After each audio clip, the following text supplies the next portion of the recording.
Hello there. Hello there. How are you? I'm doing okay. How are you? Well, Oh, good. it's a good thing. Speaking of which, that word is relevant for the two of you. So, Dandelion Energy was at our house today, started Say it drilling again. our well. Dandelion, who's our geothermal vendor, who Nate used, is was starting to drill our well today. They Ah, just left. So, first step. yeah, Is it as loud as you thought it would be? it's not as loud. I was all like they were just in Hadley and they still had a hard time with the previous place, and I was like, okay, I hope it goes smoothly. So according to their records, like our bedrock was supposed to be at 26 feet, and they Hmm. went down 70 feet and they hadn't hit it yet. And then something broke. So tomorrow they either have to pull it back up and re-drill. Like I'm just hoping it goes smoothly because my biggest concern is I love our water. I don't want anything like to mess up our water. Yeah. Yeah. And I don't think it should, but nonetheless, but it's quite the operation. My God, Yeah. it's Yeah, wild. it's a deal for sure. Um, but yeah, they really don't know what's down there until they start poking straws, you know? Until they Yeah, get there. Yeah.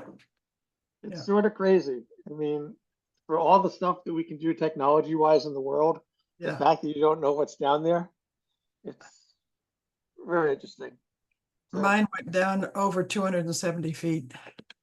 your well or the The wells for the geothermal. Yeah. yeah, ours is supposed to be 345 for whatever reason.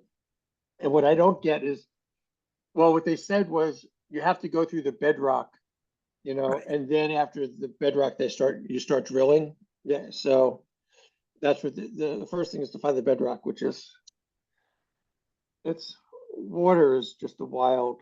Yeah. The whole thing is wild. So, Nate, what is that thing on your wall? Oh, this it's Grumpy just a cat's always little, been there. yeah, just a little curtain.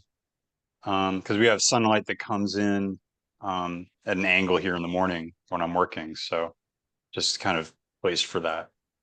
I That love it. face is not happy. It's a grumpy cat for sure. God. Well, why don't I start us? Gail, thank you for taking minutes tonight. Yep. Yep. And so I'll call us to order at 5:04. And I think we got a lot of good discussion stuff to discuss. Um, so I am going to assume there's no public comments because there's no public, unless any of you have a public comment you want to share. Um, so given that that's the case, we can jump into the climate leader program and start talking about that. Um, and my apologies for sending stuff out later than I would have liked to, but I didn't get a chance to sort of review all the things I wrote a month or two ago and seeing if they were still appropriate. But did you guys get a chance to look at the different documents I sent? We can go through one at a time, and I can share them too. Yep. I'm just going to open them and then I can share them. It would help if you pointed out what's different from what we discussed at previous meetings or what you. Okay. Yep. Give me half a second. I was going to do this earlier, but I was on a meeting. Um,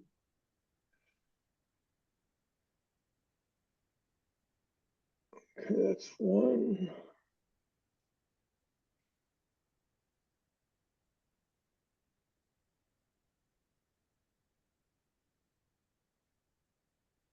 Got one more to open and then we can shift gears.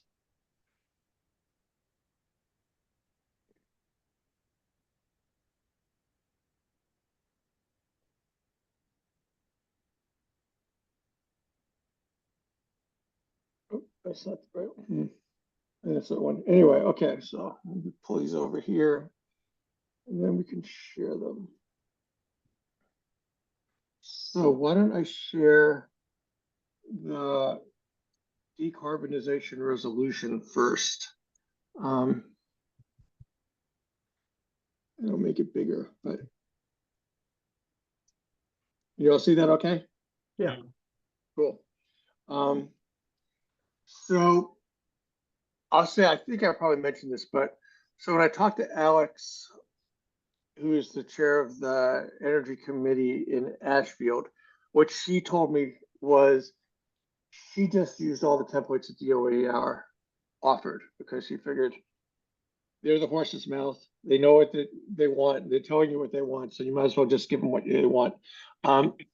Which is, a little different from what I usually do. Like I always like to give it a Shutesbury twist, but in this situation, I don't want to do that. So this is pretty much what DOER asked for and then Ashfield used. In fact, it is exactly. I put in, I just made sure that this language sort of worked since it'll be a town meeting vote, so it'll be an article, but it'll just be a resolution. So there's no real teeth behind it. I think the most important part of this one, besides, is this bottom part, which I decided to underline. I think, Gail, that's the only thing that I changed between this version and the previous version was, Yep. With appropriate support. Yeah. So sort of taking the lessons learned from Ashfield, and that was the thing that people zeroed in on. It's like, all this is well and good, but if we can't afford to do it, we don't have the ability to do it, are we going to get stuck doing it? And so the rational responses are, one, it's a resolution. So it's a really formal, aspiration, but we're not really on the hook for it. But I don't think people remember that part. So making this really clear to say that we're committing to this based upon the appropriate support from the feds and the state. But other than that, it's really just lays out, and we could walk through them. I mean, it's, that the primary cause of climate change is fossil fuels. The fossil fuels pose a significant threat to air and water and exacerbating climate change, that we're already seeing the side effects or the adverse effects of climate change. That we've been historically a leader in climate change. That may or may not be true, but it's nice to say. Talking about the Clean Energy and Climate Plan for 2050, and the role of local governments, that there's the target of achieving 100% net zero by 2050. I think, that's a relevant thing for people to know. Let's see. What's this last one? It's ambition of achieving emissions are balanced by removal efforts. So conservation versus shifting generation sources. The whole idea of resilience and energy efficiency being part of the 250 plan, net zero, that we have. I think this is relevant. The town of Shutesbury has the potential to transition to 100% clean renewable energy, while simultaneously enhancing energy efficiency, promoting conservation, and electrifying transportation heating. I mean, that's all sort of what we're about. And that we have the opportunity to apply for technical state assistance if we have a roadmap. So it's pretty straightforward. I mean, I think if there was objection, it really would be, on the issue of this last paragraph. But do you all have any thoughts? I mean, I'm loath to change things if we don't have to, but clearly if there's improvements, we should consider them. This is good. Yeah, I think it's pretty straightforward and looking good too. Keep it that way. Yeah. Cool. Okay. I'm going to assume, well, let me ask you a question. Should we vote on these as recommended? I'm Yeah, I ready. think so. That would be good. Yeah. Okay. And then I can include these as attachments to the minutes so that reading the minutes, we can see what was actually voted on. Great. Okay. Someone want to make a motion about this one? Motion to accept the decarbonization declaration resolution. Cool. Second? I'll second. Okay. Any other discussion? Hearing none. Nate, how do you vote? Aye. Isaac? Aye. Gail? Yes, aye. And I'm an aye. Okay. Terrific. That's cool. So let me move the next one over. Okay. This is This one we've seen before. This is the specialized code. And the only thing I did here that's different, I'll make this a little bigger, is I moved the background. This in the Ashfield one, it was called something else, but it was at the very, very end. And I thought that what we should do is put the background. I took a little bit out from what they did, Yeah. but putting the background on the front end and then jumping into it makes sense. So, Call it the foreground. we could call it the foreground. Context? I like that. Yeah, yeah, yeah. I'll do that. We'll call it context. Cool. So really, basically, with this opening paragraph, really sets the stage, I think, to basically establish that, we are a green community, and therefore have to adhere to the 2023 version. And what is this new thing we're voting on, which is the specialized code, and what's the intention? Those are sort of the 2 points, and the fact that it applies to new construction. To sort of address the, again, on the front end, try to get ahead of what people's concerns are. And then everything else is identical. It's basically Identical to, what Stretch Ashfield and, code. yeah.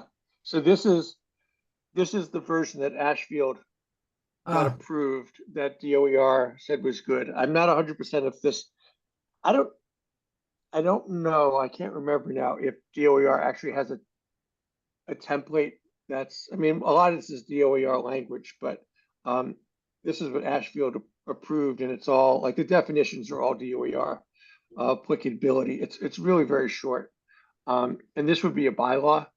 So it'd be a town bylaw. The thing I emailed Becky about, you'll see the highlight there on this first thing, repeal the town of Shutesbury bylaw. So I emailed Becky because presumably to become a green community, we needed to approve the stretch energy code originally, whenever we did that 10 plus years ago. But there's a place on the town website that Gail knows well, which is town policies. And I looked at those yesterday, and there's no stretch code there. So I assume it exists. I assume we passed it. I didn't go back, try to figure out what town meeting it got passed at. I did that just like to confirm that we had done it, and Okay. it was like 10 years ago, but it is in the is it town meeting. It's on the website in the records of Town town meeting, meetings past. Yeah, But- okay. has it become part of the zoning bylaw? No, it's not a zoning bylaw. I think it's a general bylaw. Yeah. And so, I mean, there's 2 parts to it. I mean, it seems like we should unearth that, besides just the mention that we voted it. It's good to know that it actually happened. Yeah. It's somewhere. And then the question I guess I want to figure out is if this language is necessary, like, it's, yeah, like, do we want to, are we repealing the stretch code to adopt the specialized? In some regards, that makes sense, but I just want to make sure in relation to our green communities, like, we don't want to, we're eligible for green communities because we adopted the stretch code. It seems. Let me check with the town clerk to see, because she would have a copy of all the AG's approval of bylaws. Yeah. And we can go from there. Okay. And if it's an approved bylaw, it should be on the website, on the page of bylaws, so. Yes. Yeah, it's definitely not there.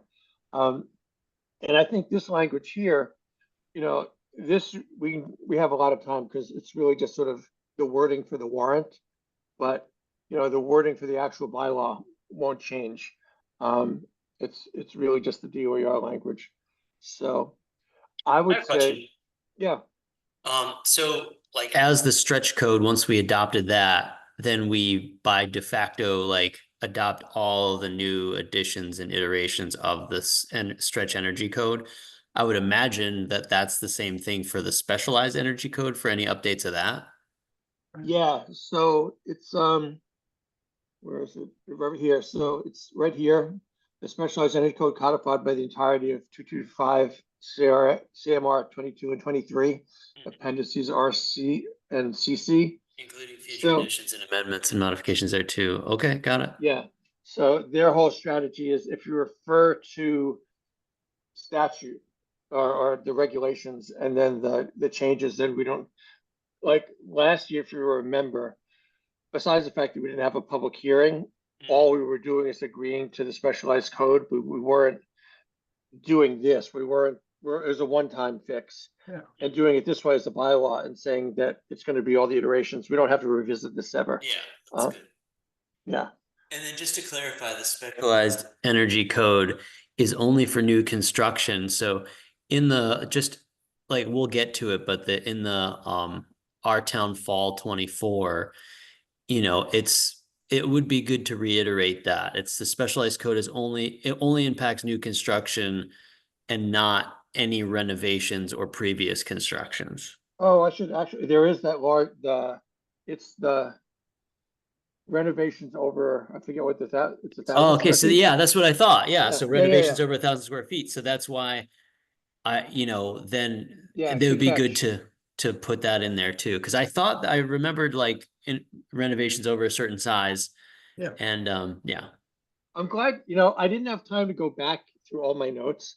It was nagging at me. I was like, it seems too clean, but I couldn't figure out what the asterisk was, but I will add that because you're right. If we didn't put that in, I think we get slammed because it's a notable point of information. But And I should change that here. But is that a level of detail that could change in, when the regulations for what defines, Like in a subsequent version?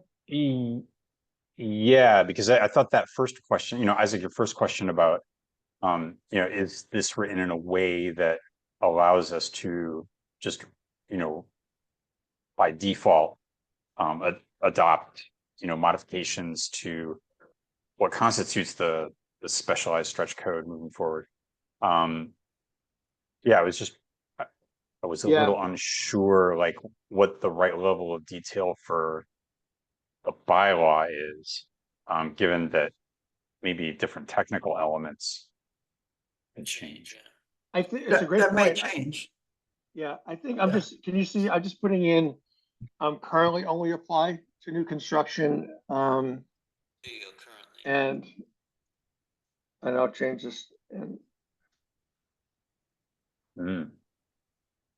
While you're in the context section, yeah, I had a question about the phrasing of promoting cost-effective transition to all electric buildings. okay, Because I think for different people that might like conjure up different images of what the requirements are. And since, when we present in the FAQs information about this specialized stretch code, we'll be outlining the 3 different pathways mm-hmm, that are provided, which include, mixed fuel, but also passive house, which, although it does use electricity, it's not an electrified home in the way that, someone might automatically think of like an all electric home, if you will. yeah, Since it's like it's heated by, like when you open up the oven, or just like light coming in during the day, those sorts of considerations. no, it's a good point. This is from Ashfield, so do you have a better idea of what you would say? Some more Yeah, I inclusive? mean that's where I was a little unsure because you don't want to mess with success. So Gail has an idea. Well, we don't want to box ourselves into that all electric thing because particularly here in the cold Northeast, if we're going for the splits, we're gonna have to depend on fossil fuel for the backup when it gets cold enough that the splits aren't that effective. In the winter time when, a tree goes down and the power's out for 3 days. Great. I don't want to go So down a we- rabbit hole, but like, Yeah. doesn't your oil heater, like I had oil backup, and if the power went off, like, does it work? The pilot's electric, yeah, no, it won't. Okay, No. That's why you have a wood stove for backup. Yeah. right. Well, and that's why Yeah. the definition of mixed fuel we went over like maybe 1 or 2 meetings ago, where it was like basically anything that's not all electric, anything that you burn for any sort of heat Right. or cooking or anything. Yeah. I wonder if we could be more generic and just say, maybe we just take out this phrase here, because really it's the specialized energy code builds on the current stretch code with additional provisions that help meet our climate goals, period. Period. Leave it at that. Yep, I like that. yep, Okay. And I'll just make sure I get the renovation size correct, but I think it's 1,000 feet. Right. Um, And if you go back like structurally and not to existing structures, and so like that, and so that's those two don't jive together, those two statements. Got it. So just highlight that, yeah.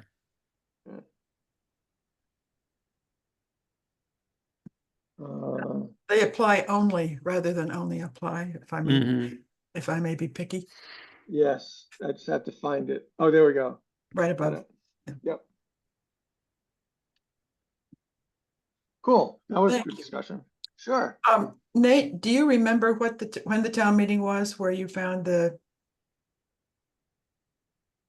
I don't. Or- It or how was you- like on the, it or how was you- so the, sorry. Yeah, the way I found it is there's a list on DPU website, state website, on when towns adopted the got it, stretch code, and then I used that to zero in on which town meeting okay, uh it was. So I Okay. might have looked at just a couple of years. okay, Yeah. thanks.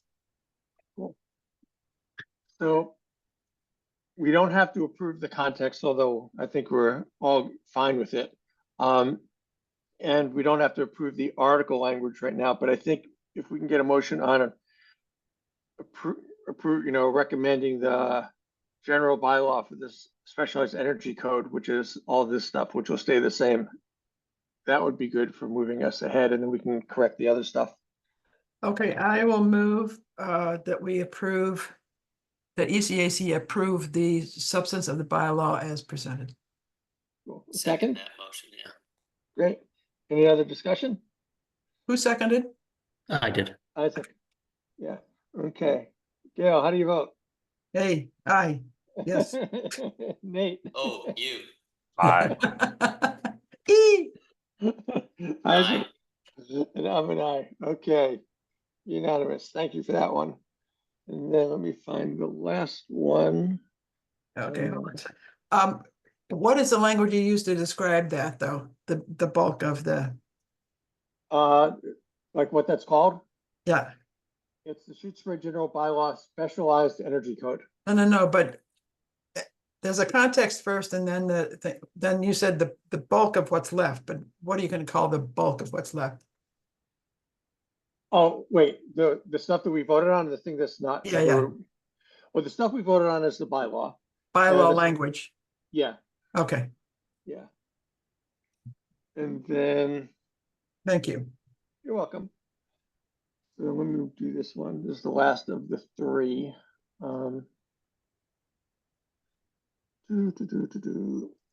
So this is the EV policy first. And the one thing that I added is this part right here, as appropriate and defined in the following policy.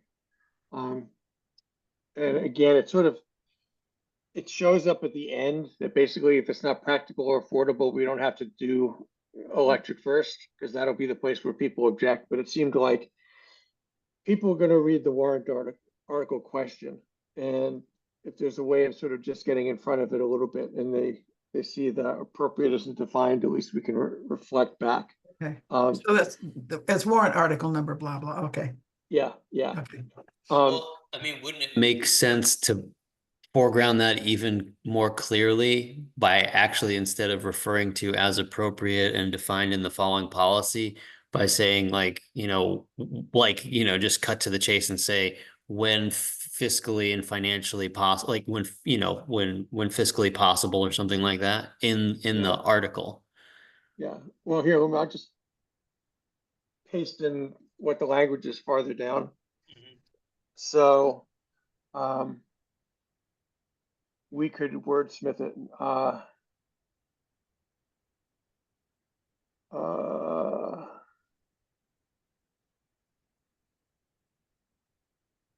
There's probably a way of summarizing. What did you say, Isaac? As I think it was just as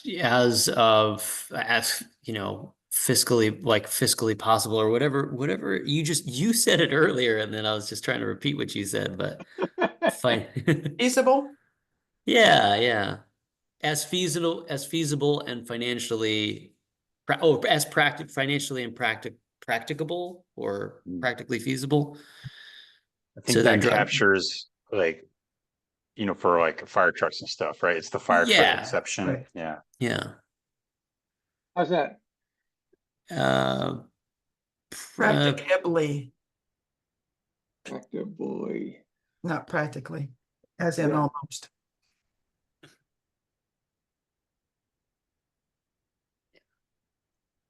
How's that? Perfect. Okay, cool. So again, this is all DOER Ashfield language,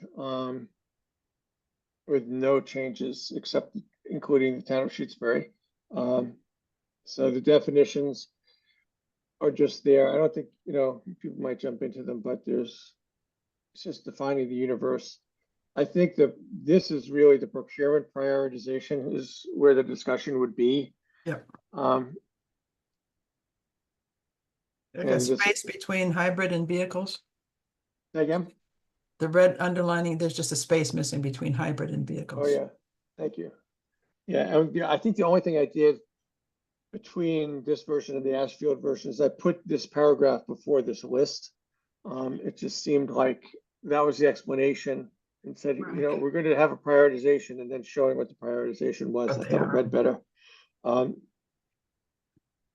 And Yeah, I had a question in this section, and it's related to the practicably concept. okay, Section B says if it is determined, and this like leaves open the question of like who makes the determination. I don't want And I that. think there's a degree to which this is a policy that it checks a box, it signals an intention, and I mean, for me, if I'm writing a policy because I think something's a good idea, I want it to have teeth. But it's also like I understand there's a trade-off there. It's more palatable if you include words like practicable. And but I do have a real question about who makes the determination in these conversations. Because you could just as easy you could write this and not move anything down the field, if you will. If it's right. So I guess you're looking for if it is determined and then by and then some sort of magical parent agency in some land. well, I think I think if The short answer is yes. I'm I'm actually not sure that that's the case, because I do think the value in this, maybe it is the intention, signaling that intention. But it's just personally, it's hard for me to read and not comment on it and point it out that it's like it is a passive voice, and you could drive an internal combustion engine through it. That's all.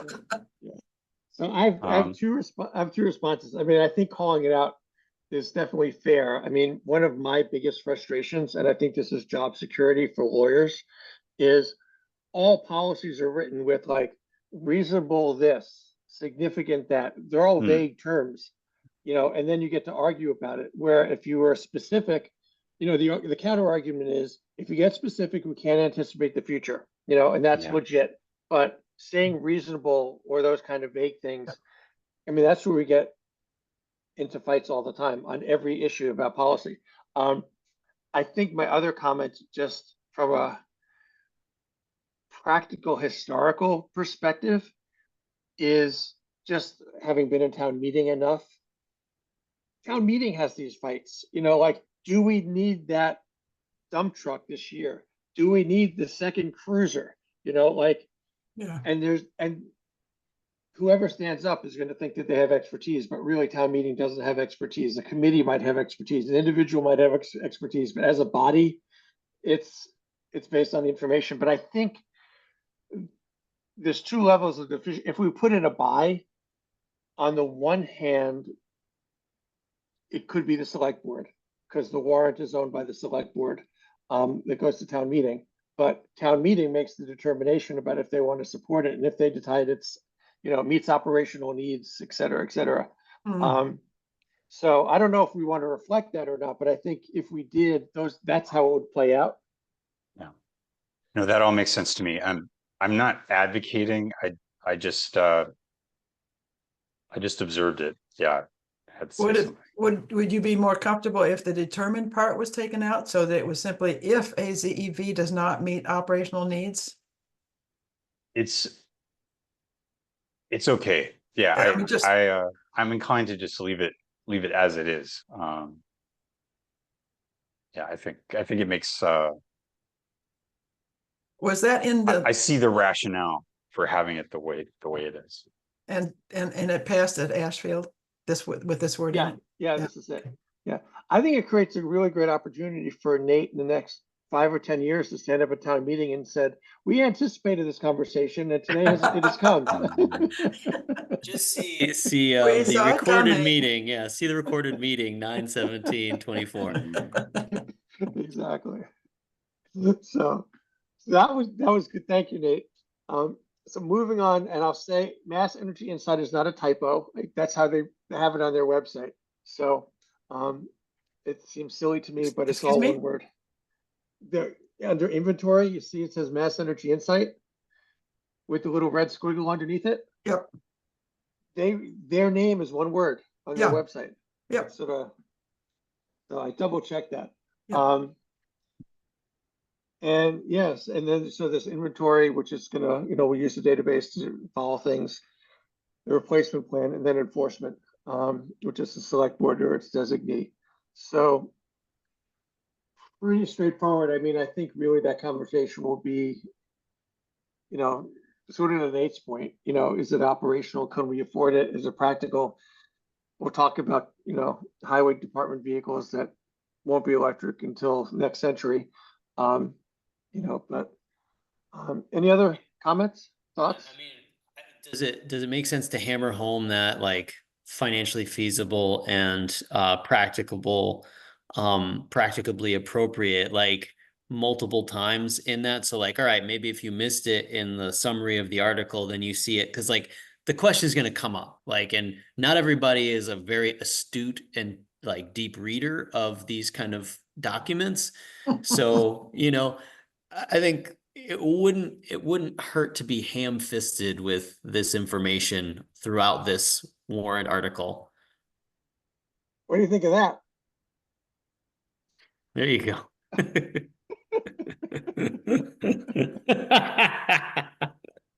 Oh, geez. Oh boy. No, yeah. I think in our education materials, we should lead. I mean, I think the approach, we can get to sort of the next steps, but because Nate was interested in talking about educational materials, but if our general approach is knowing where the points of concern will be and getting ahead of them. So in writing, when we do a presentation at town meeting, when we do a Yeah. public hearing. Yeah.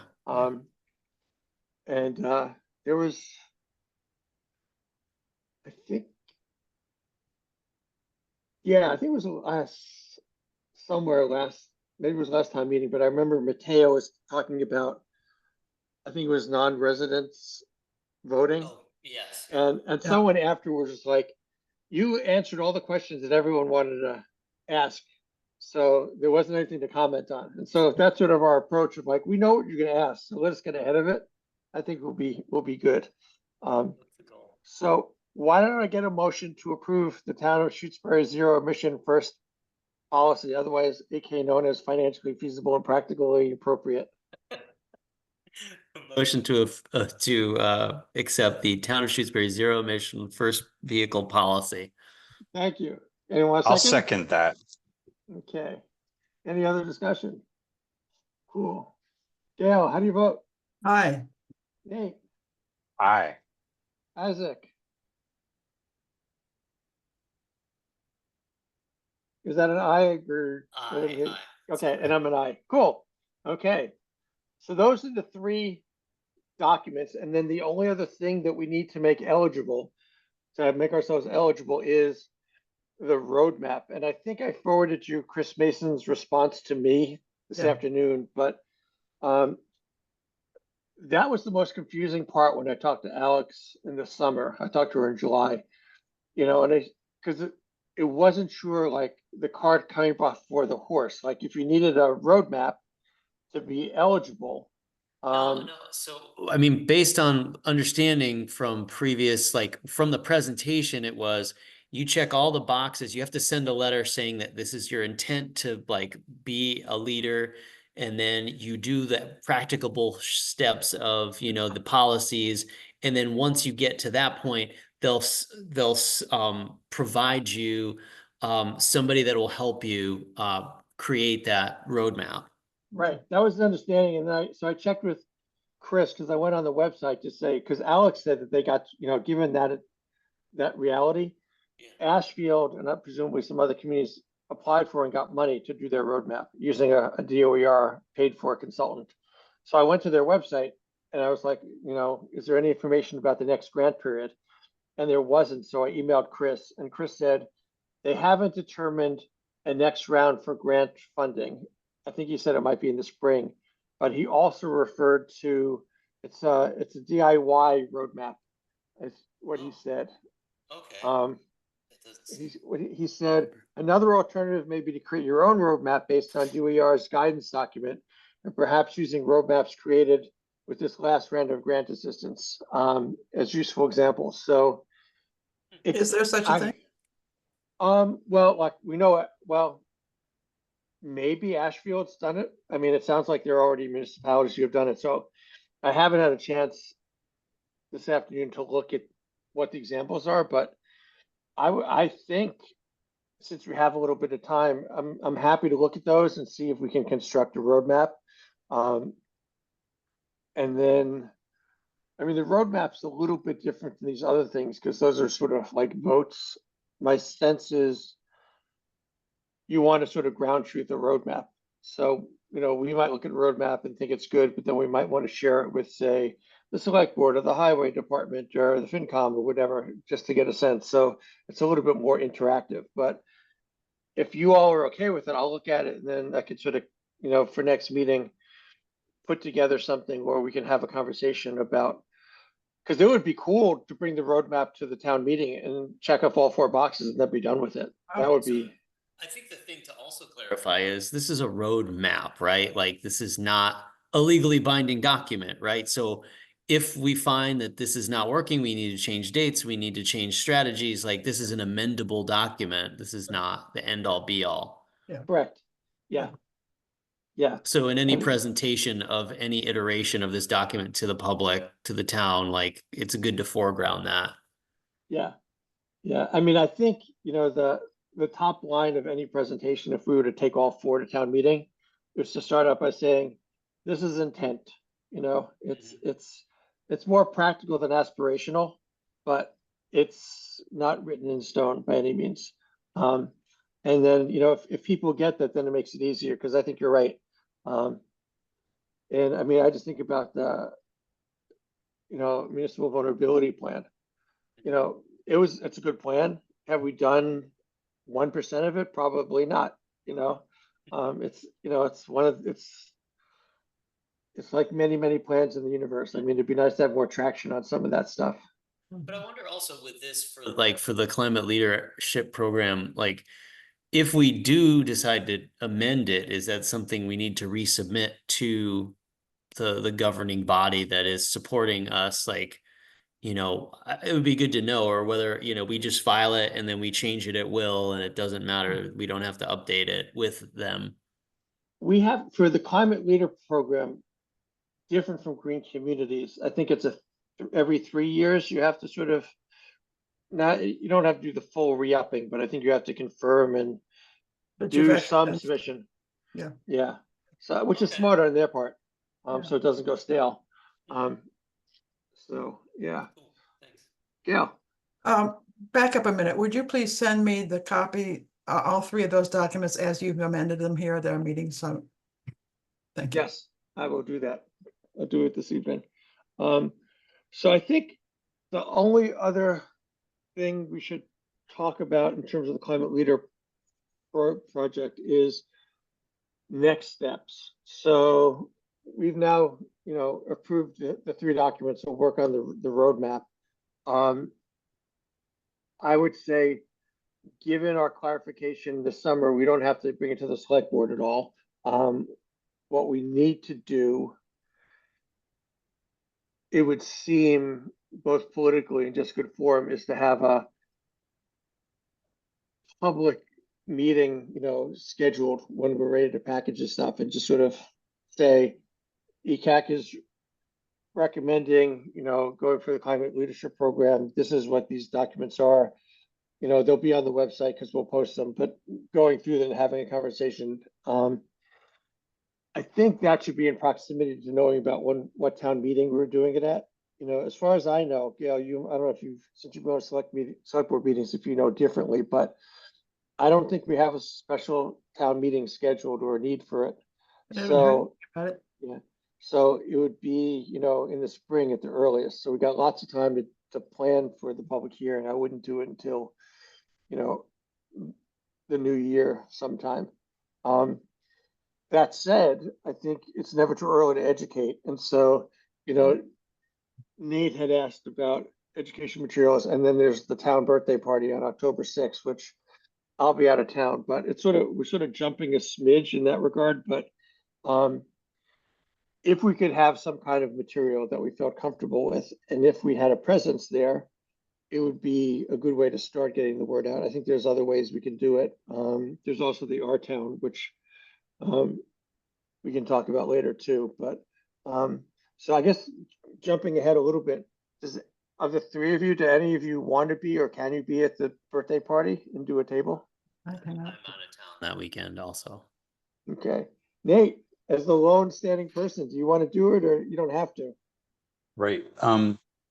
It's the The 6th. Sunday the 6th. October 6th? I think, yeah, They sent an update. yeah. yeah. Yeah, I think I'm around, and I think when I expressed interest in the event, it seemed like there's definitely the opportunity to table, right? Like to be there in person. Yeah. But also if we had like printed materials, Yeah. that like fact sheets that were ready for prime time, that would just be an obvious place to put some. So yeah, it seems like I'm available. So if we'd like to do that, I think I can manage that. Yeah, Okay, for sure. cool. That would be great. That would be great. So let me, in terms of material, since it's a short turnaround, I mean, in some regards, I mean, I haven't put a lot of thought into it, but the electric vehicle policy and the resolution are pretty straightforward and stand by themselves. Like, there's not a lot to, like, you don't have to create another fact sheet, although one could create a lot of background about like why electric vehicles are helpful or important. Right. Which we could do subsequently, but if we wanted to just sort of talk about what we're doing, there's that. I think we could look at the materials that we had for town meeting and prepared for the specialized code, and just make sure that those are clear, but that didn't change, so we could revive those. And then the other question, I think, which you are the best expert in, and I think we already have, is if we wanted to have CCA materials. Yeah. So, Yeah, Yeah. yeah. I think that could work well timing wise, to get some messaging out there.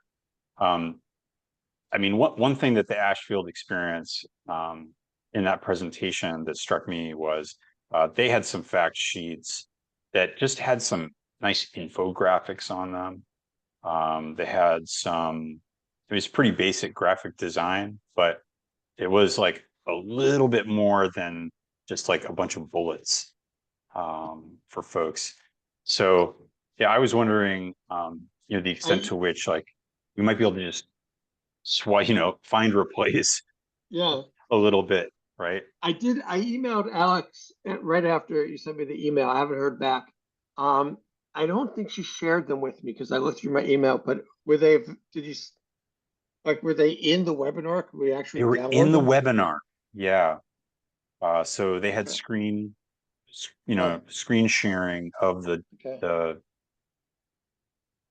Okay. And it was the ASU fact sheets that they specific? put out. Just send you the PowerPoint. Yeah. Yeah. Well, we might have Yeah. access to it. I know I think I registered for it, so I might have gotten it, and Nate, you might have gotten it too. The link is public to the municipal, the organization. So yeah, I was actually looking through that presentation again. So maybe I'll just send that link around Cool. That would be to great. folks because it was super cool, Okay. and encouraging. Great presentation. Okay. Well, I think, my general sense is since you're willing to do it, if we can provide some information, knowing that we'll get more spiffy as we go along. Mhm. That, Highly technical term. yes, it's a very technical term. I think that makes sense. And then we'll be feeding our presentation for whatever information session we have whenever we have that. And just to check, I mean, I think if there's no special town meeting, we'll just wait till the spring, whether that's an April or May meeting. If for some reason there's a reason for a special town meeting, it seems, do you all think we should try to hit that if we can pull off, the public session? There's always this debate of special town meetings don't get the same turnout, and you want to have as much, participation in a town meeting to get a good vote. I'm of two minds in that regard because it depends on the issue if we get good turnout at a special town meeting or not. But we should sort of know what if we're willing to adapt, so we're not caught flat-footed. Yeah, it sounds like if there's a special town meeting, it might be 3 out of 4 and, not have the roadmap. And I would be fine with going forward with that and then working on the roadmap and presenting that at the town meeting. Does that have to be accepted by at town meeting to qualify for, or we just present that with our application? I think we would have to say the town adopted it. Got it. So whatever that means. But you're not saying present it for a vote at special town meeting, correct? Well, no, that was my question. Like, do we want to present at least the 3 that we have now? We could, like, if tomorrow the select board said, oh, we have to have a special town meeting in December, That feels vulnerable to accusations of being sneaky. well, that's the point. It's like, that you're going to get the biggest turnout at annual town meeting. Yeah. We're just, because we started late last year, we're very prepared for this year. Mhm. So we got a long wait between September and the spring, which, it's not going to change the universe too much. We'll just be more prepared and organized to do it. So More if- opportunity for educational, outreach and stuff like that. Present it without asking Yeah. for adoption. Yeah. okay, And so my bet is, Nate, that you'll learn from questions asked about how we might best present it, to get those Sure. questions up front, if they're not already up front. so when we get to town meeting, they'll be collectively like, "Why are you asking us? I thought we told you yes We already." told you. Perfect. Cool, great. Well, why don't we switch to other stuff? It's a whole bunch of updates, a lot of really small stuff, but the big one is CCA. So Nate, you've got the floor. Sure. So, been in a little bit of a dialogue with Colonial Power Group, and they are in dialogue with DPU. So, you'll recall that there's sort of a new approach for communities to engage the development of a plan and getting it approved by DPU, and that is not 100% settled, but it's the main pieces of it seem to be in place. So Colonial is signaling, positive vibes on how all of that is going. And, I was able to send to you a kind of notional timeline for how things could go. So I'm going to touch base with them.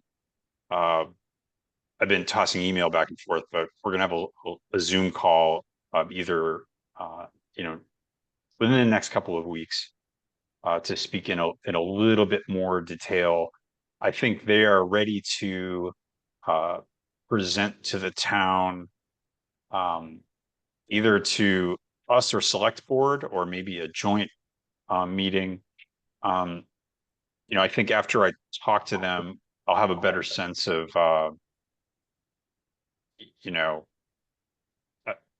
if there are any, issues with like just getting everybody together.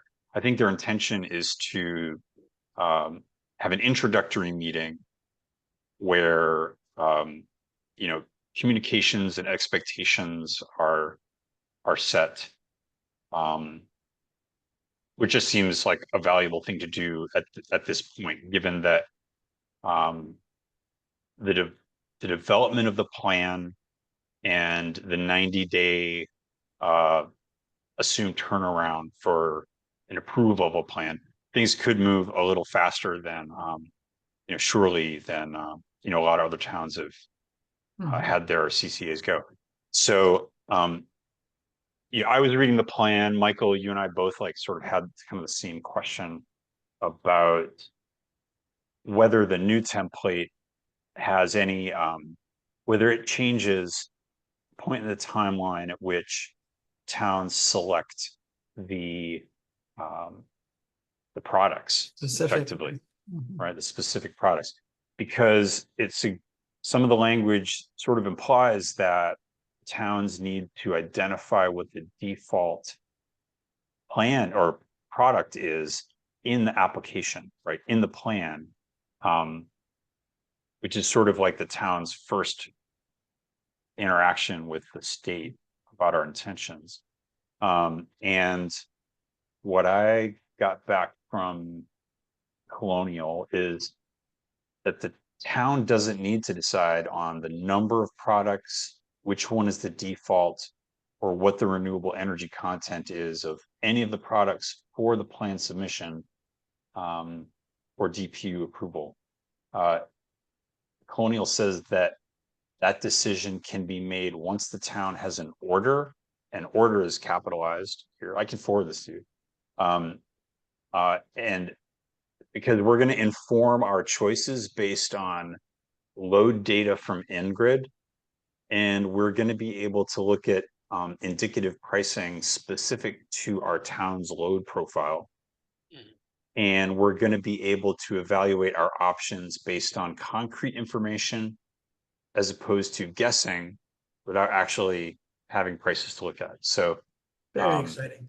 they're reassuring on this point of sort of when those decisions take place, because we as ECAC want to be able to make a recommendation to select board based on, you know, our research and community engagement and the work that we've done to help us, you know, arrive at a good portfolio for the town.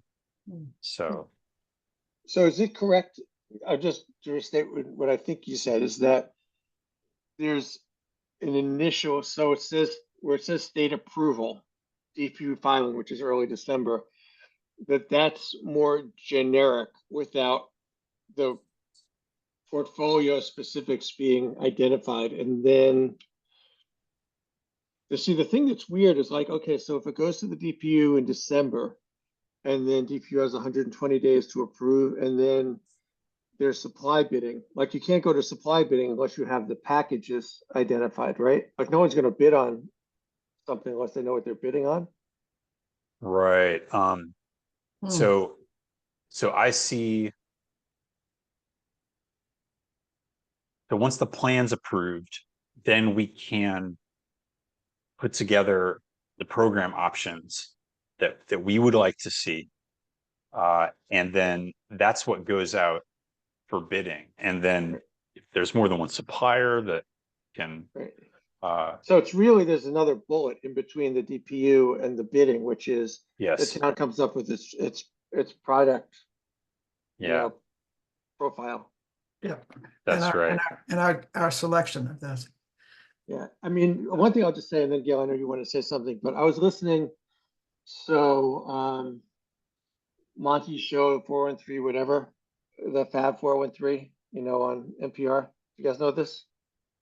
No. Oh, so Monty, who used to be on RSI, Monty Belmonte, you know, he was like the big DJ on RSI. He moved to NEPM probably a year ago, and so between 3 and 4 weekdays, they do a show called the Fabulous 413, and it's highlighting all the things about Western Mass. Oh, wow. So it's a really fun show. I mean, it's, you know, and he's a good DJ and he's got a partner from RSI. But in any case, yesterday they were interviewing, oh, I'm forgetting her first name, Ciccarello, who's the sustainability person for Amherst, and then sustainability for Northampton, about the Northampton Amherst Pelham aggregation thing, which there's some milestone that's happening soon. And what was my point in this? Oh, yeah. So they asked about the packages. You know, they said, so, you know, and I came in halfway, but basically it's very vanilla. You know, I think there's probably like a save money option, and they have a 10% greener than the state requirement screener in terms of their recs, and that's it. So, you know, it wasn't, and I'm sure it's 3 municipalities with different populations negotiating on something that come together on, but there wasn't more choices and it wasn't highly aspirational. It's like, so my point is mostly that I can imagine Colonial, you know, Shutesbury is different in many ways because we're just, you know, pesky. So I think they might think, oh, we're just going to move this through because this is what everyone gets, not anticipating that we need community process. And we're probably going to think about it a little bit differently. And so creating that intentional space in between the DPU saying yes and us going out to bid is like, it's a significant thing that they might be overlooking, is my short point. Yeah. Anyone Could else be. I mean, but they also have, like, they've worked with dozens of towns. So, and they're all a little different, although there's some central tendency there, but yeah, we'll see though. Yeah. We'll see what the market looks like. Nate, Yeah. when you said that Colonial's in conversation with DPU, is that a negotiation? Or are they just talking about procedure? Are they trying to flesh out the policy going forward? What is the conversation about? Yeah, you know, I think it's Colonial, but it's the other two players, at least, if Yeah. not also like Cape, you know, the Cape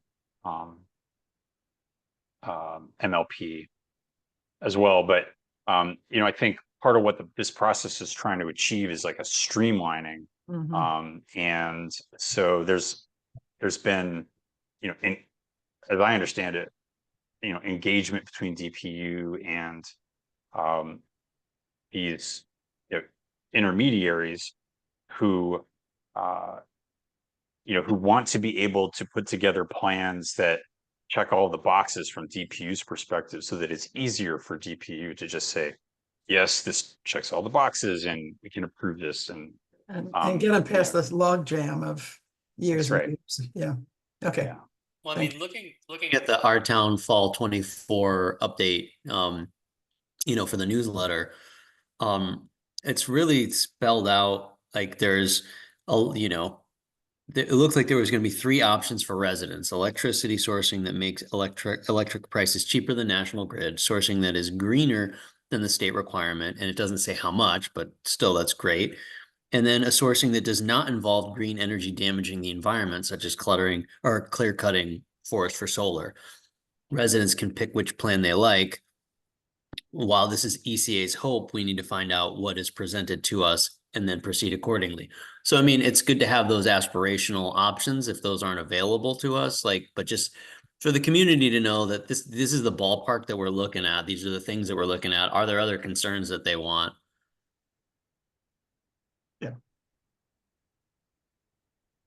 Yeah, cool.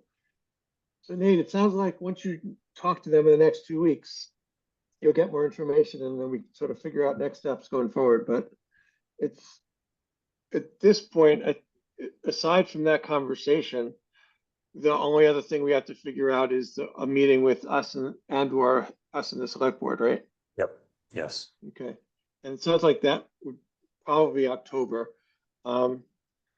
So to clarify, like I heard you were talking about sort of level setting about expectations and communications, which if that was the case, it would make sense to have the select board involved. If it was more substantive, getting to sort of what Isaac was talking about in terms of, what are the plan options? And then I'd say probably it should be us and not the select board, because we want to be able to ask more detailed questions. And the select board, I mean, one, the select board doesn't have the time. And 2, I think we don't want to have a 7-person, discussion. We want to be able to have a conversation and then make a recommendation and have them ask questions. Yeah, we want to make it's more efficient. Yeah. That sounds good. Yep. Yeah. So if you find out from them what they're anticipating, then we can figure out how to proceed. And I think, the other thing to ponder, if you once you find out, this is a detail, but if we're inviting the select board to a joint meeting, I can do it or you can do it since you're officially the representative on this project. So, ponder what makes sense, efficiency wise. Because I think we can either way, but I'm happy we can coordinate and figure out what makes sense. But Gail. Nate, in Colonial's dealings with other towns, has there been a committee parallel to ECAC? Would Colonial already have some sense of how to approach this kind of maneuvering between the select board and ECA as making a recommendation? They surely have that experience, and I know that they've dealt directly with select boards. They've dealt with committees that are a hybrid of select board and representatives from local energy committee. And so they're the town, because they worked with towns our size, they have experience working with these sorts of like government structures, if you will. They might have some tips. Yes. Yeah. Cool. Okay. So just sort of shifting gears, Nate, is there anything you want to share about the Green Schoolworks stuff? So I don't have much of an update, but and one of the reasons for that is I think part of we had our meeting with building committee last meeting, and I think a lot hinges on their review of you know, what's needed and how they're prioritizing different projects for the school specifically within the larger budget for town buildings. But you know, I did reach out to you know, the principal, Ann McGill, and she's all in. You know, she's very enthusiastic, and I think it'd be a great advocate. But you know, exactly like in the process of, you know, at what point do you bring up these issues? I think it hinges on these larger building committee conversations, and you know, once they, you know, they could like get up into the attic and find who knows what, that Right. just like it is an emergency that they have to deal with. But yeah, we have an advocate and an ally there, but you know, we're A still brand new one subject to like, too. it's true. Yeah, it's true. Yeah. So Yeah. when you say it hinges, in terms of what we propose as a project to the Green School of Works? Yeah, I mean, we can recommend things, Mhm. but is it not ultimately up to Okay, the building committee, like whether and how aggressively to push something? You know, maybe this is something that we can write into our, you know, climate leaders plan, but I see, you know, Michael's nodding. Right?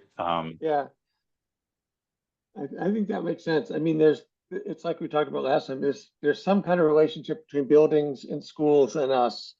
mhm. And it hasn't matured because we haven't really done it yet, so.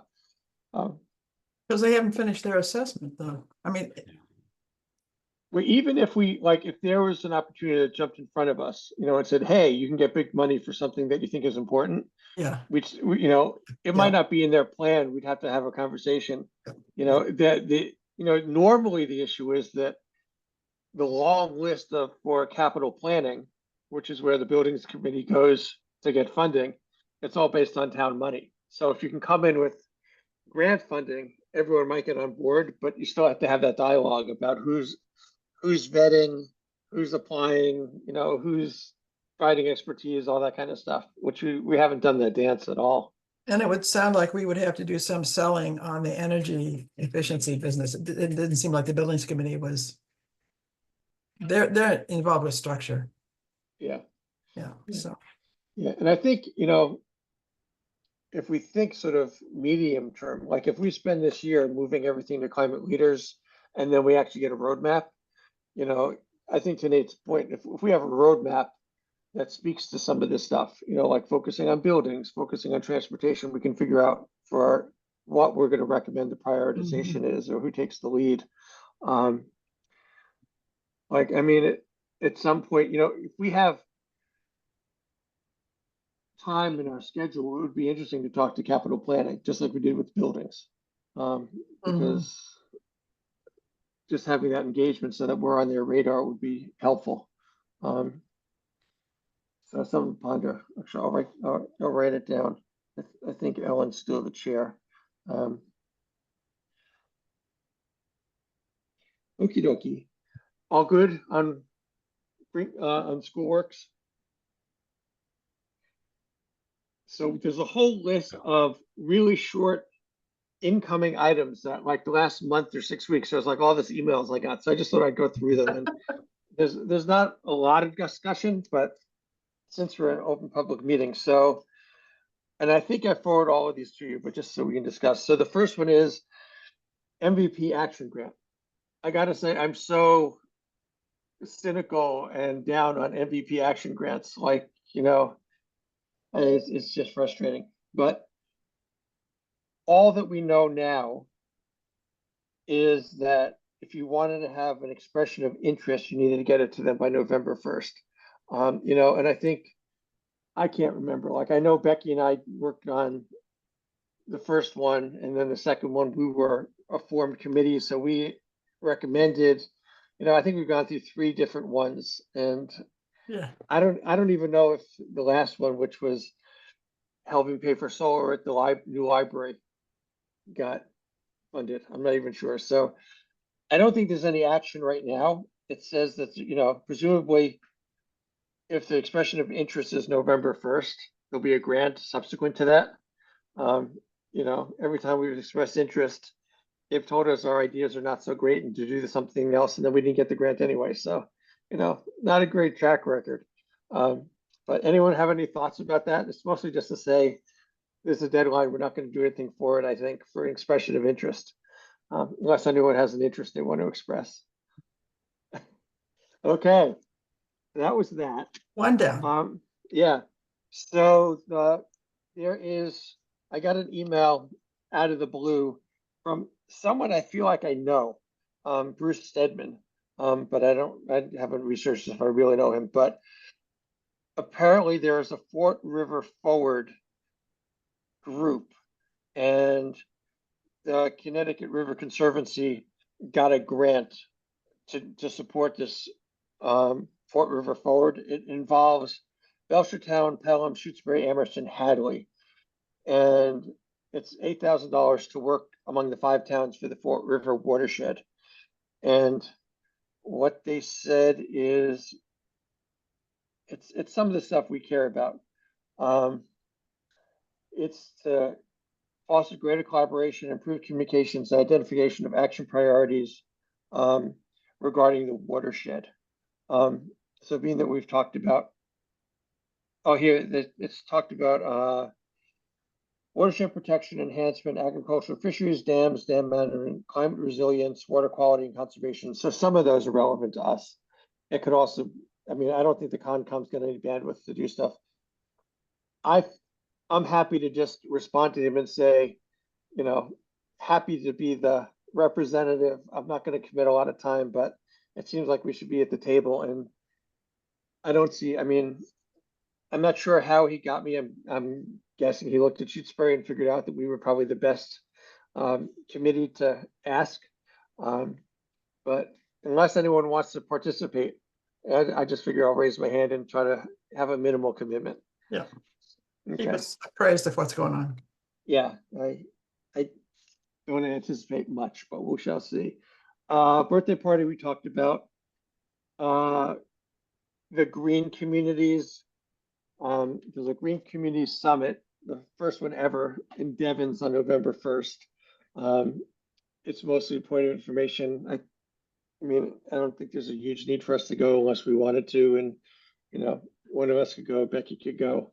I have no idea about attendance and expectation, but just as an FYI, does anyone have any thoughts about that one? What's the point? What's the topic? What's the focus? Who I knows? don't know. Yeah. There wasn't any detail. Yeah. And the next one was there's a building electrification accelerator mailing list, which we got invited to by electrifyingbuildings.org. It seemed like, given our work with electrifying buildings, it'd be interesting to know. The only downside is they send you a weekly newsletter. Like, who needs a weekly newsletter? But I could forward. Did I send this to you guys? I'm not sure if Yes, I I did. signed up. Okay, good. Great. Yeah, I got a confirmation. Okay, I was gonna say we should just, whoever wants to sign up so we can get information. But I don't think there's anything more than just signing up for the mailing list. So it's mostly an FYI. And then the last thing I have on my list is this East Coast Renewables Charger. So, we had a bunch of conversations about EV chargers. And I think where we came down after talking to Eric Stocker, and Gail made her great comment, it was that we didn't want to spend our time on EV chargers because there wasn't a priority for this committee, which Eric definitely heard, and it went back to Becky and the select board.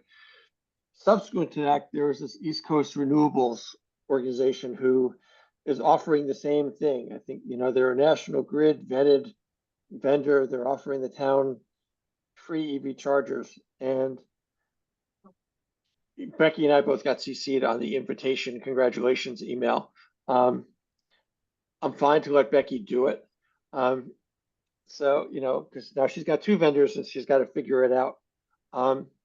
So it's the only thing I thought about in terms of the EV chargers is that as we go forward with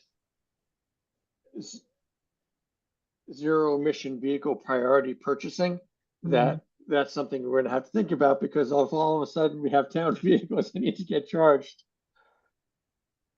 I mean, ultimately, we have to have it. Otherwise, it's just it is not practicable, right? To have Right. a municipally owned EV if you don't have the infrastructure in place. So it's not even a chicken or the egg thing. It's just we need to have a charger, at least one. But Isaac's questions are Probably very more than good. one. So Sorry. yeah, oh yeah, about software total cost of ownership, absolutely. All of those what ifs and consequences. But the state has put together a dump truck of money for this, in addition to the federal incentives. And the reason that we have these organizations knocking our door down, offering us this free stuff, is They want more. because there's a ton of money. And if we don't take advantage of it, then we're really going to be hosed. So I would I think we should kind of orient the committee towards thinking about and a charging infrastructure positive direction here. I'm not saying it's not like there are questions and there are absolutely issues, but I am a little concerned about advocating for EVs without putting as much energy into the infrastructure that will make them work for the town. Yeah. Our earlier conversations there about chargers was aimed at the public, and I think that point was well taken, that we really don't need it for that. If we're talking about purchase of municipal vehicles, then it shifts it to getting infrastructure at town hall for the police department and to the fire department for those vehicles. And there are two solid structural places where we could have an array, not just one. I'm wondering also, like, this dump truck of money is available. We have two companies that are seeking us, and could we take advantage of both and have one in two different areas? Like, I don't think that there's a limit on the town.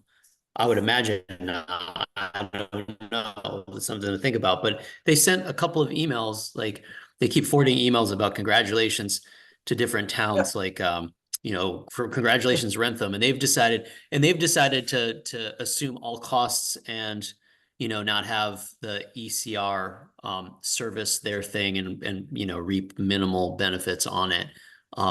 So might be good to find out from those towns, town of Rentham, and it looks like another, I can't remember, Chelmsford.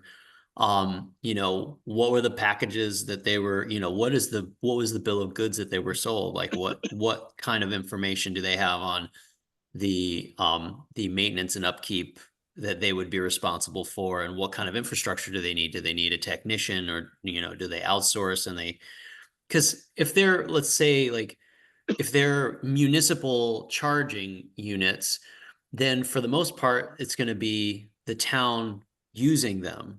Yeah. And any proceeds there are no proceeds, because it's just the town, right? Like, we're not just putting it at the library or putting it at the, at the school where, regular people can use it and pay whatever per kilowatt hour to charge their EV.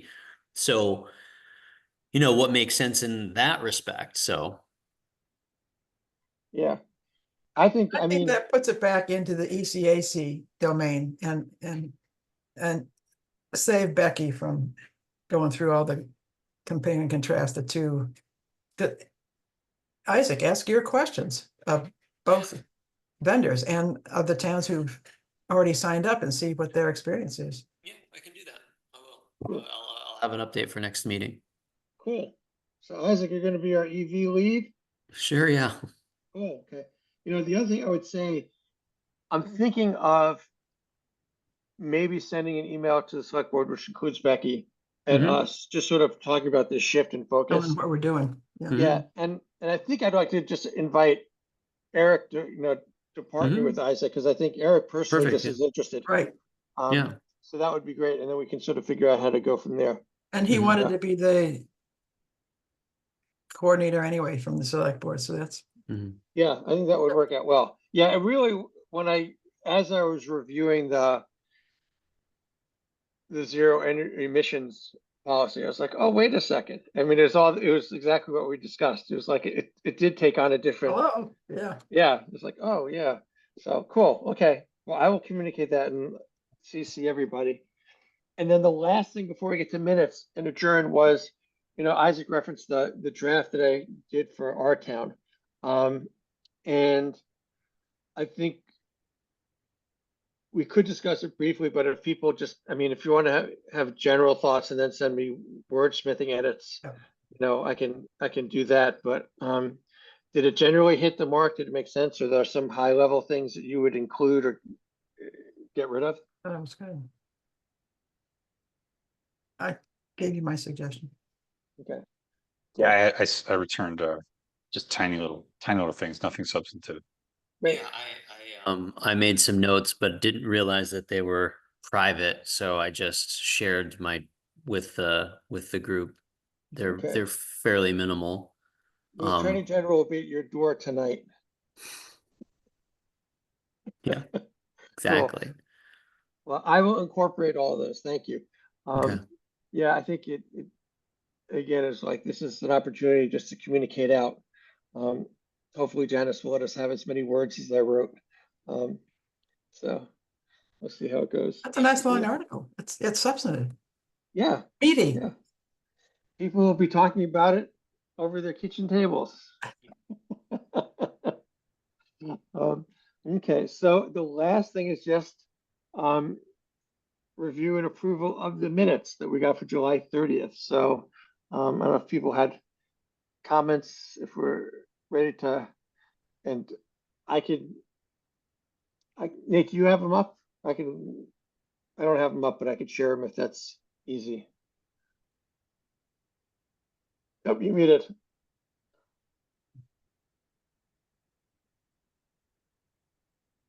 Sorry, I don't have them at my fingertips. Okay. I should have. Well, Yeah, I that's should okay. have. Here. Did they Yeah, change substantially from what you sent out? Nope. Yeah, I didn't have any changes, so yeah, Before we kind of like do that and do the pick the date for next month, I wanted to check in and see like, all right, so just in terms of action items for looking into more information on EV charging stations through both companies, mhm. you know I'm happy to reach out to, Nick Valore and James to see who are the people that I could speak with in Rentham about like their experience and to like ask the questions that I have and partner with Eric and have like joint meetings with them and stuff like that. But it sounds like you're going to send, Michael, you'll send an email to Becky and the group just letting know. And I don't want to be premature and reach out before, I don't want to, make any kind of faux pas. Okay. I'll send it either tonight or tomorrow. So Okay. it should be, and then I think you could follow up. All right, cool. Yeah, it's, just having done sort of the dance with that other company, months ago, it remains unclear what the details and the process are. Right. It's the same thing. It's like this vibe. I mean, my suggestion when you call them is to Yeah. say, congratulations, this is Isaac Goldstein calling from Shutesbury. Exactly, right? Yeah. But it's like we have to get under the covers a little bit and figure out what the details really are. Like Yeah. Yeah. you don't even know how to proceed. That's And are they negotiable? Is that part of the come on? yeah. Mhm. And Well, it I seems mean, like at least with this ERC, it's either we assume 100% responsibility or they assume 100% responsibility and we take some of the minimal profits that, like it says like in a flyer up to 50% of the profits and it's like up to like how does that work structurally? But again, if these are going to be with the designs of being municipal, Yeah. then profits are not a thing. It's just about how do we build in the infrastructure moving forward? Like what are going to be our budget line items year over year to maintain these? Right, exactly. Yeah. 50% of zero is still zero. Exactly. Right. If anything, they'll be making money off the town of Shutesbury for the fire department and the police's use of the EV chargers. Yeah, exactly.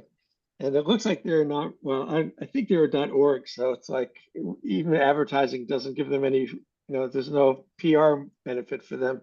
Right. So, Right. but yeah, I think really we just have to get information that Yeah. you deem as helpful so we can figure out how we're proceeding. But I'll send that email out probably tonight if I can get my act together, but I think I can. Sounds good.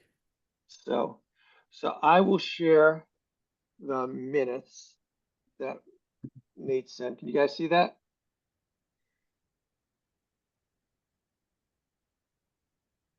Yeah. Yeah. It's okay. It's buildings plural committee all the way through. Yes. Yep. I did catch that or make that change.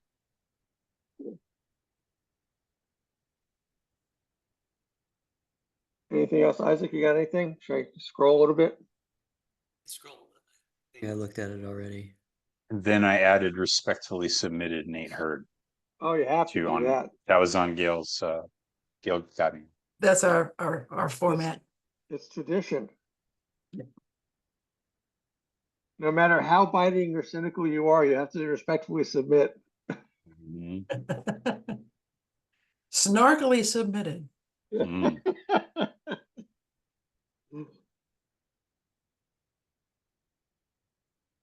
Massively begrudgingly taking minutes submitted by, And this is good having this written out like the zero and decarbonization, which is a lead up to tonight's discussion, which is good.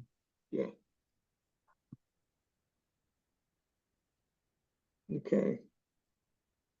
Isaac, tell me when you're good. Yeah, good. Okay. So I will move to approve the minutes of July 30th, 2024. Anyone want a second? I will second. Okay. Any other discussion? Okay, hearing none. Nate, how do you vote? Aye. Isaac, Aye. Gail, Aye. and I'm an aye. Okay, cool. So we Next are, meeting. yeah, next Next- meeting. Next meeting. So let's see. So today's the 17th. So sort of in the middle of October would be the 15th. We could do that, or we could do the 22nd. I'm guessing the 8th might be a little soon, but does anyone have any preferences or limitations? I'm good either way. 15th to the 22nd. Nate, I would say 15th because we only meet once a month. it's true. Spring's gonna be here in no time. Oh, sure, yeah. Like for real. So yeah, we can squeeze We'll in wait an for you to extra say that meeting. in February. Mhm. Spring will be here in no time. Okay, well, let's do the 15th. Well, I'm just looking at, So we're looking at the 15th? yeah. So the 14th is Indigenous Peoples' Day. That doesn't impact anybody in terms of going away and then coming back quickly. Okay, let's do the 15th then. Okay. Same Okay, time, same place. exactly. Cool. And we can build the agenda as we go, but I think we'll probably have CCA follow up. We'll have some updates on what Nate heard On about the EVs, birthday yep. party. Yeah, Mhm. Isaac's We'll have EV stuff. EV. Yep. Yep. And then I'll have information on the roadmap. So, And the those are, plan for sorry, but the plan for tabling materials is to draw on like CCA stuff that we had prepared for our the last town meeting. Yeah. yeah. Okay. It's easy because we got it. And I think you should just check with Becky. Gail, do you know, does the town hall have the copy or does it do color? Yeah. Okay. So we can just I'm assuming other committees, if they're showing up, are going to make copies. So If you show up with a thumb drive, you can just do it. Print out as many as you want. And then the article that